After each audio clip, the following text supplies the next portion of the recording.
রাজনীতিবিদ বলেছেন যে কোরআনে নাকি রাজনীতি নেই।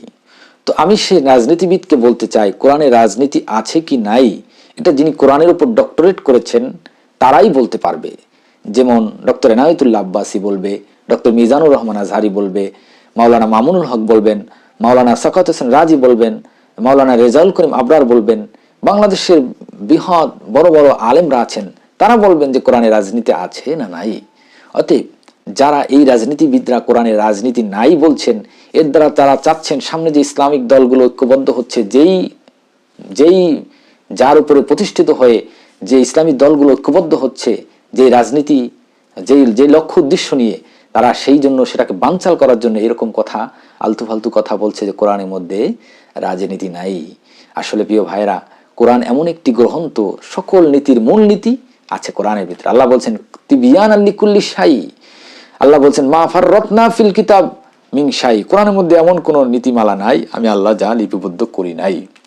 অতএব কোরআনে যারা রাজনীতি নাই বলেন, যে ইউসুফ আলাইহিস সালাম যিনি শাসন করেছেন মিশরে, আল্লাহ সূরা ইউসুফের মধ্যে বলেছেন ওয়াকাযালিকা মাক্কান্না লিইউসুফ, আমি ইউসুফ আলাইহিস সালামকে রাষ্ট্র ক্ষমতা দান করেছিলাম। এমনি ভাবে সুলাইমান আলাইহিস সালাম তিনি কি করেছেন? রাষ্ট্র পরিচালনা, পৃথিবী পরিচালনা করেছেন, শাসন করেছেন। এমনি ভাবে রাসূলুল্লাহ সাল্লাল্লাহু আলাইহি ওয়াসাল্লাম মদিনা রাষ্ট্র পরিচালনা করেছেন।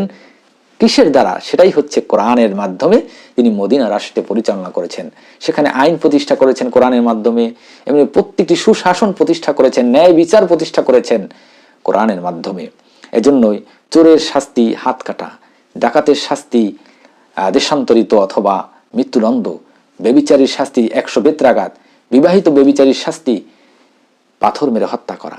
প্রিয় ভাইরা, অতএব যারা বলেন যে কোরআনে রাজনীতি নাই, বরং কোরআন দিয়ে যদি রাষ্ট্র পরিচালিত হয় সেই রাষ্ট্রেই একমাত্র শান্তি আসবে। কোরআনের বিপরীত, কোরআন হাদিসের বিপরীত যত মতবাদ আছে, সেকুলারিজম, ন্যাশনালিজম, কমিউনিজম, এভাবে আদার্স যত মতবাদ আছে, সমস্ত মতবাদই এই পৃথিবীতে শান্তি প্রতিষ্ঠা করতে পারে নাই। 1924 সাল থেকে এই 2024 সাল পর্যন্ত প্রায় 100 বছর হয়েছে, খেলাফত ধ্বংস হয়েছে, অনেক মতবাদ প্রতিষ্ঠা হয়েছে শান্তি প্রতিষ্ঠার জন্য, কিন্তু তারা শান্তি দিতে পারে নাই।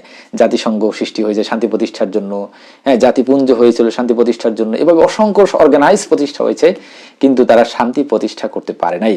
অতএব যারা বলেন কোরআনে রাজনীতি নাই, তাদেরকে বলবো যে আসলে আপনাদের জ্ঞানই নাই, আপনাদের কোনো নলেজ নাই যে কোরআনে রাজনীতি আছে কি আছে না। বরং কোরআনে আছে ইনসাফ, কোরআনে আছে ন্যায় বিচার।